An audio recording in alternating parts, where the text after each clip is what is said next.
set up. The Pharisees and the teachers of the law wanted one of two things to happen. Either Jesus would say that the law written by Moses was incorrect, so they could accuse him of being a traitor of the law. Or, if he supported the law, the Jews could blame him for the execution of the woman if they were questioned by the Roman authorities, because the Jews said it was not lawful for them to put any man to death in John chapter 18, verse 31. Despite their efforts to trap him, Jesus did not let them frustrate him, nor did he respond in anger. He bent down in silence and he started to write on the ground with his finger. He was under no obligation to entertain their nonsense or respond to their antics. He was in control of the situation. The Pharisees and the teachers of the law thought they were in control because they thought the noise and the havoc, they brought the noise and they brought the havoc to Jesus. But Jesus was really in control because he didn't let them influence his emotions or his thought process. I'm curious as to what Jesus wrote in the ground with his finger as this conversation unfolded, but they don't tell us that in the Bible, and it's okay. Nevertheless, Jesus was not going to let the Pharisees intimidate him. Due to their persistence in questioning him while he was writing on the ground with his finger, he straightened up and in a calm demeanor he stated, "If any one of you is without sin, let him be the first to throw the stone at her." He did not give the Pharisees what they wanted, a basis to accuse him on. He supported the law written by Moses, but he gave the Jews an important thought to consider at the same time. Jesus himself stated in Matthew chapter 5, verse 17, that he did not come to abolish the law or the prophets. He had come to fulfill them. Instead of reprimanding them and telling them outright that they were being judgmental, he, if I may paraphrase, he said, "If any one of you have never done anything wrong, and you have lived a perfect life with no faults and no mistakes, then let that person be the first one to pick up a stone and throw it at this woman to execute her." Jesus said what he meant what he said, and he bent that back down and he began to write again. He was not going to argue and debate with the Pharisees and the teachers of the law. He did not say another word. He remained silent and he gave the people the free will to choose on their own if they were going to execute this woman for her sins or not. The woman placed on public display in the temple court while all of this was occurring before her very eyes must have by this time realized the extreme consequence of what she had done, and must have been terrified at this time by what fate actually awaited her, by which way the people in front of her were going to decide, knowing that the leaders of the church lacked compassion and that they set her up in the first place by not placing the man she was with on public trial with her also. But thank God Jesus was there. Thank God Jesus was there to intervene on her behalf.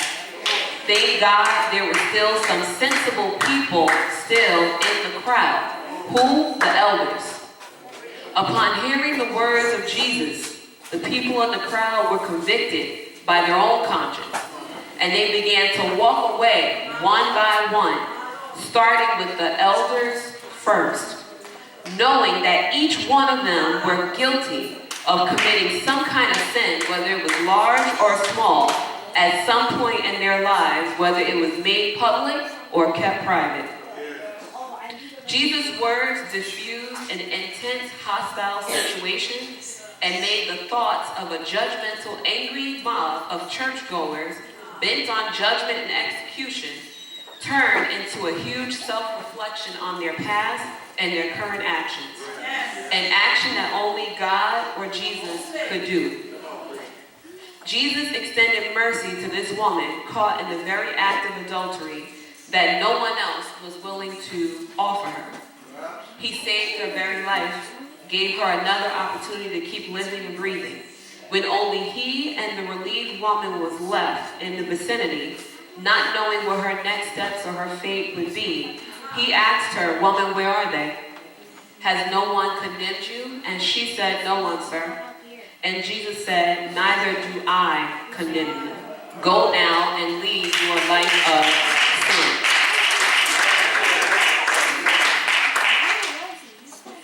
He who is holy and with no sin, and who actually had the authority to pick up the first stone and cast it at her, chose not to.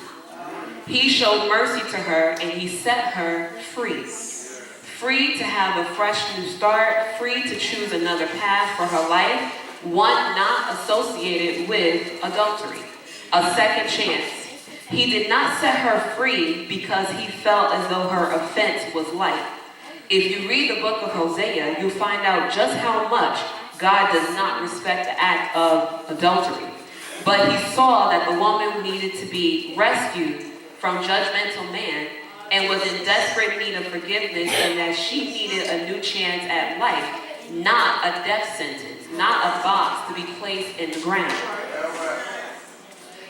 This scripture is important because every one of us, and I want you to listen carefully, every one of us have held a stone in our lifetime. Some of us right now in this sanctuary are holding 3 or 4 stones in our hands that we can't see. Stones meant for some person or people that we think committed some kind of unspeakable or unforgivable act. Whether it happened to us when we were young, or when we were teenagers, or when we were adults. Maybe a co-worker or a boss has slandered your name because you stood up to him or her, making it difficult for you to obtain another job, and you feel as though he or she should be punished. Maybe your father was an alcoholic, and you're having a hard time forgiving him for causing devastation to your family, or for physically abusing your mother, and you feel that he really should pay for his actions. Maybe you were molested as a child, and you're having a really, really hard time forgiving the person who committed the action, and you feel as though that person should spend the rest of their life incarcerated. Maybe you were the recipient of the pain of adultery, and you wish to never forgive your spouse because he or she has done the unthinkable. And last but not least, maybe a loved one was killed by the hands of another human being, and you feel as though it should be an eye for an eye, a tooth for a tooth, a life for a life. Regardless of what the case may be, each one of us has to drop our stone. Because on many occasions, whether we acknowledge it or not, Jesus dropped his stone that was for us.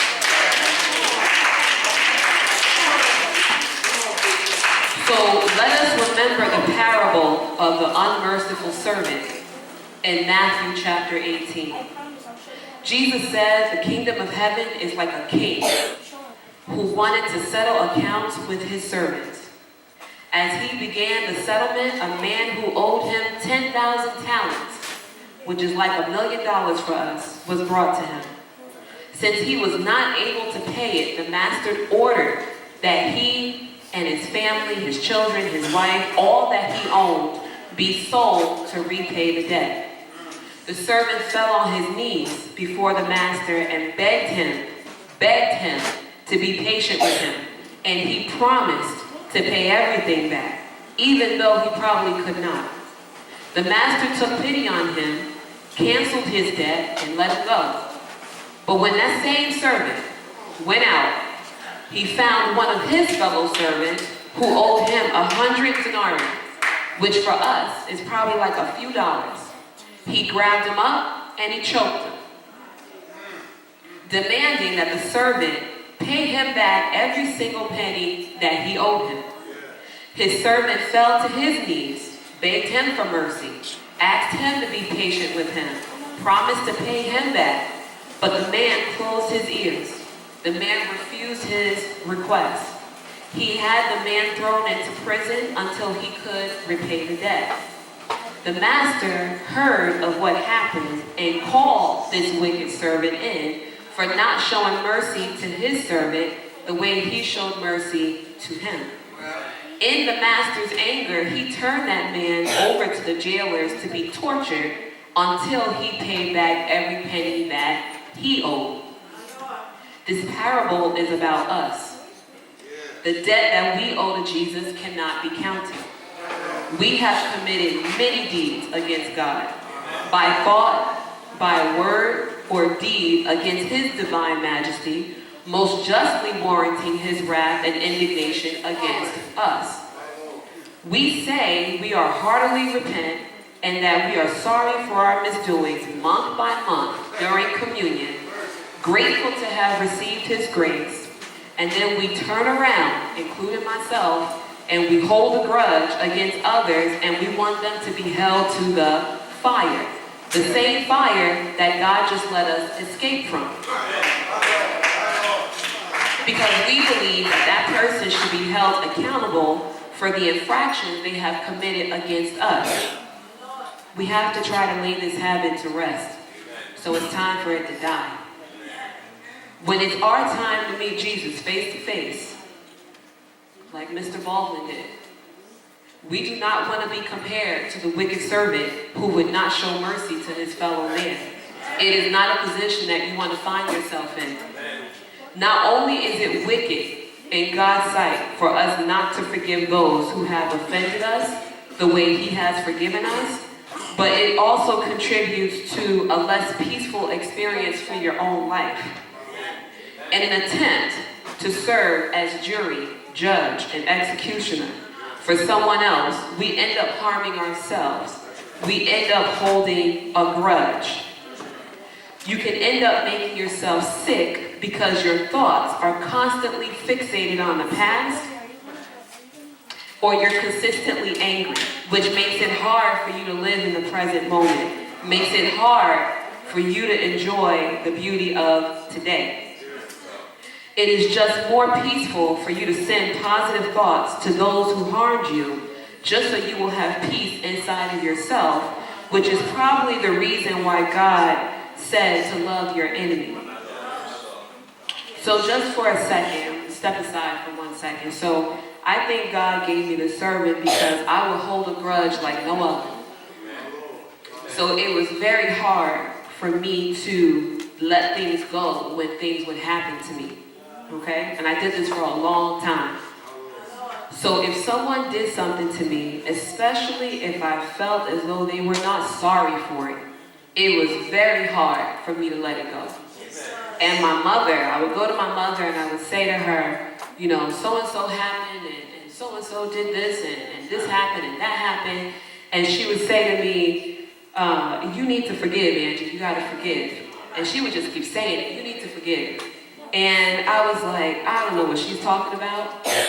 It is very hard for me to forgive this person right now because of what that person did. And she would say to me, forgiveness is for you, and it's not for the other person. And I couldn't understand what she was saying, even though she said it over and over again. And in my mind, all I kept saying was, no, what that person did was really bad. It wasn't a light thing. And he or she must be punished for their actions. They're not right. And so I had to learn the hard way. So I'm asking you not to follow in my footsteps. So I am talking to you about what a grudge can do because I know what a grudge can do. All right? I myself am holding a stone right now that I have to lay down later today. An act that was committed against me personally that I thought I could never forgive, I must now forgive. So God has led me in this direction. It's time for me to let it go. So I have to lay down this stone because Jesus laid down the stone that was meant for me when I didn't do what he told me to do when he told me to do it.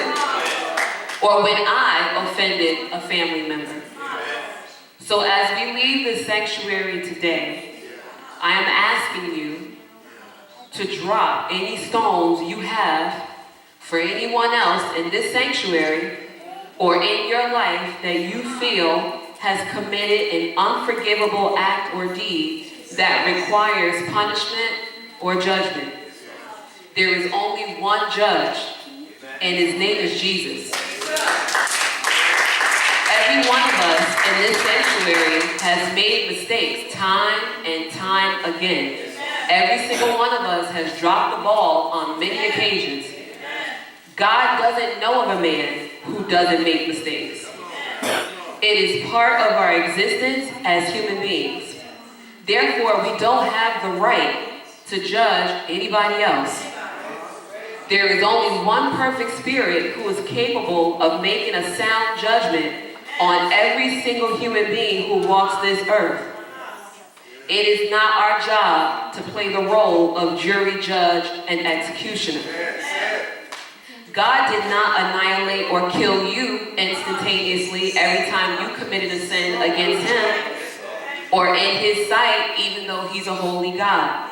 So we have to take a step back and remember how God has forgiven us for the many sins that we have committed. And then whatever mercy God extended towards you, you have to extend that same mercy towards someone else. Last but not least, for any offense that has been made against you, try your best. I know it's not easy, but try your best to forgive, because it will set you free. And who the Son sets free is truly free indeed. It'll bring peace to your mind, and everyone sitting here is worthy of having inner peace, because it's a gift from God.